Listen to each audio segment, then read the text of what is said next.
মাসটা একদিক থেকে আমাদের জন্য যেমন সুসংবাদ, আরেক দিক থেকে আমাদের জন্য এটা কি দুঃখের মাস। কারণ হলো এই রবিউল আউয়াল মাসে সরকারে দো আলম নবী মুহাম্মদ রাসূলুল্লাহ সাল্লাল্লাহু আলাইহি ওয়াসাল্লাম জন্মগ্রহণ করেছেন। তেমনিভাবে এই রবিউল আউয়াল মাসে সরকারে দো আলম নবী মুহাম্মদ রাসূলুল্লাহ সাল্লাল্লাহু আলাইহি ওয়াসাল্লাম এই পৃথিবীর জমিন থেকে আবার বিদায় হয়ে গেছেন। এই কারণে এই রবিউল আউয়াল মাসটা আমাদের জন্য যেমন খুশি, আরেক দিক থেকে এই রবিউল আউয়াল মাসটা হলো আমাদের জন্য দুঃখের। কারণ নবী মুহাম্মদ রাসূলুল্লাহ এই মাসে আগমন করেছেন, এটা হচ্ছে আমাদের খুশি। আর নবী মুহাম্মদ রাসূলুল্লাহ আবার এই মাসের মধ্যে দুনিয়া থেকে বিদায় হয়েছেন, এটা হচ্ছে কি আমাদের জন্য দুঃখের। তো নবী মুহাম্মদ রাসূলুল্লাহ সাল্লাল্লাহু আলাইহি ওয়াসাল্লাম এই রবিউল আউয়াল মাসের মধ্যে তিনি জন্মগ্রহণ করেছেন। এই বিষয়ে আমরা কয়েকটা ভাগে যখন আলোচনা করব তখন আমাদের বুঝতে সহজ হবে। মুহতারাম হাজিরিন, সর্বপ্রথম আমরা আলোচনা করব মিলাদুন নবী। মিলাদ শব্দের অর্থ কি এবং নবী শব্দের অর্থ কি। দ্বিতীয় নম্বরে আমরা আলোচনা করব মিলাদুন নবী একসাথে অর্থ কি দাঁড়ায়। তৃতীয় নম্বরে আমরা আলোচনা করব যে নবী মুহাম্মদ রাসূলুল্লাহ সাল্লাল্লাহু আলাইহি ওয়াসাল্লাম রবিউল আউয়াল মাসের কোন তারিখের মাধ্যমে জন্মগ্রহণ করেছেন। তো মুহতারাম হাজিরিন, সর্বপ্রথম আমাদের যে আলোচনা সেটা হচ্ছে মিলাদ শব্দের অর্থ কি। কিতাবের মধ্যে পাওয়া যায় মিলাদ শব্দের অর্থ হচ্ছে জন্ম, আর আন-নবী শব্দের অর্থ হচ্ছে আপনার আমার নবী নবী মুহাম্মদ রাসূলুল্লাহ সাল্লাল্লাহু আলাইহি ওয়াসাল্লাম। তো মুহতারাম হাজিরিন, এখন বুঝে থাকলে বলুন যে মিলাদ শব্দের অর্থ কি। তাহলে মিলাদ শব্দের অর্থ হচ্ছে জন্ম, আর নবী শব্দের অর্থ হচ্ছে প্রিয় নবী মুহাম্মদ রাসূলুল্লাহ সাল্লাল্লাহু আলাইহি ওয়াসাল্লামের জন্ম। এখন দুইটা শব্দ একত্রিত মিলিয়ে অর্থ হলো মিলাদুন নবী, অর্থ হলো নবী মুহাম্মদ রাসূলুল্লাহ সাল্লাল্লাহু আলাইহি ওয়াসাল্লামের পবিত্র জন্ম। তাহলে মিলাদুন নবী, মিলাদ শব্দের অর্থ আমরা জানলাম এবং আন-নবী শব্দের অর্থ জানলাম। একসাথে দুইটা অর্থ হলো যে নবী মুহাম্মদ রাসূলুল্লাহ সাল্লাল্লাহু আলাইহি ওয়াসাল্লামের পবিত্র জন্ম। মুহতারাম হাজিরিন, তাহলে আমরা জানলাম মিলাদ শব্দের অর্থ জানলাম, আন-নবী শব্দের অর্থ জানলাম এবং মিলাদুন নবী একত্রিততার অর্থ আমরা কি করলাম জানলাম। আসলে মুহতারাম হাজিরিন, তারপরে আমরা জানবো যে নবী মুহাম্মদ রাসূলুল্লাহ কোন মাসের মধ্যে আগমন করেছেন। সকলে এই বিষয়ে ওলামায়ে কেরাম একমত যে নবী মুহাম্মদ রাসূলুল্লাহ সাল্লাল্লাহু আলাইহি ওয়াসাল্লাম এই রবিউল আউয়াল মাসে কি করেছেন, দুনিয়ার বুকে আগমন করেছেন।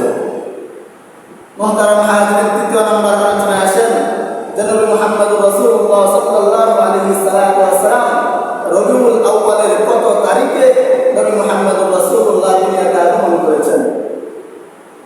মুহতারাম হাজিরিন, নবী মুহাম্মদ রাসূলুল্লাহ সাল্লাল্লাহু আলাইহি ওয়াসাল্লাম কোন তারিখে রবিউল আউয়ালের কত তারিখে জন্মগ্রহণ করেছেন এই বিষয়ে ওলামায়ে কেরামের অনেকগুলো মতামত রয়েছে। এর মধ্যে 7টা মত পাওয়া যায়। 7টা মতের মাধ্যমে আমরা 4টা মতকে বাতিল করে দিলাম, তারপরে থাকে হচ্ছে 3টার মধ্য থেকে আমরা আরেকটা বাদ করে দিলাম, তাহলে 5টা আমাদের মধ্য থেকে বাতিল হয়ে গেল দুর্বল হওয়ার কারণে। এখন 2টা মত নিয়ে আপনাদের সামনে আলোচনা করব। মুহতারাম হাজিরিন, নবী মুহাম্মদ রাসূলুল্লাহ সাল্লাল্লাহু আলাইহি ওয়াসাল্লাম কেউ বলেছেন নবী মুহাম্মদ রাসূলুল্লাহ রবিউল আউয়ালের 8 তারিখ জন্মগ্রহণ করেছেন। আবার কেউ বলেছেন নবী মুহাম্মদ রাসূলুল্লাহ সাল্লাল্লাহু আলাইহি ওয়াসাল্লাম রবিউল আউয়ালের 12 তারিখ জন্মগ্রহণ করেছেন। আবার কেউ বলেছেন 17 রবিউল আউয়াল, কেউ বলেছেন 21। এগুলো অনেকগুলো মতামত পাওয়া যায়। তো আমরা যেটা নিয়ে আলোচনা করতেছিলাম যে কিতাবের মধ্যে পাওয়া যায় নবী মুহাম্মদ রাসূলুল্লাহ সাল্লাল্লাহু আলাইহি ওয়াসাল্লাম রবিউল আউয়াল মাসের 8 তারিখ জন্মগ্রহণ করেছেন। তো রবিউল আউয়াল মাসে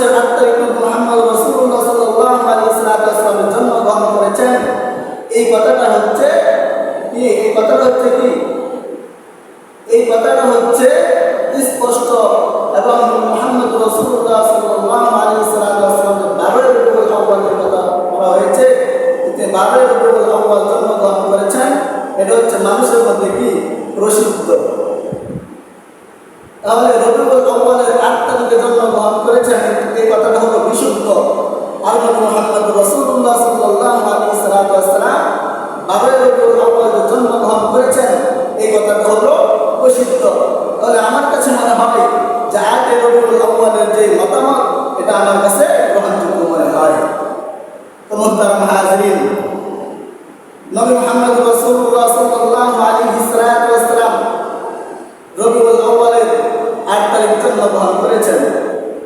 এখন আসেন মুহতারাম হাজিরিন, নবী মুহাম্মদ রাসূলুল্লাহ রবিউল আউয়াল মাসে জন্মগ্রহণ করেছেন, কিন্তু কোন দিন জন্মগ্রহণ করেছেন এ ব্যাপারে সমস্ত উলামায়ে কেরাম একমত যে রাহমাতুল্লিল আলামিন নবী মুহাম্মদ রাসূলুল্লাহ সাল্লাল্লাহু আলাইহি ওয়াসাল্লাম রবিউল আউয়াল মাসে কোনো এক সোমবার দিনে আল্লাহ নবী সাল্লাল্লাহু আলাইহি ওয়াসাল্লাম জন্মগ্রহণ করেছেন। মুহতারাম হাজিরিন, এখন যারা নবীজির জন্ম উপলক্ষে এই দিনটাকে ঈদে মিলাদুন নবী বানিয়ে ফেলেছে, তো আসেন আমরা এই কথাটা ভালো করে বুঝি যে ঈদে মিলাদুন নবী কখন থেকে এটা শুরু হয়েছে। মুহতারাম হাজিরিন, এই ঈদে মিলাদুন নবীটা শুরু হয়েছে অর্থাৎ 1974 সাল থেকে ঈদে মিলাদুন নবী শুরু হয়েছে।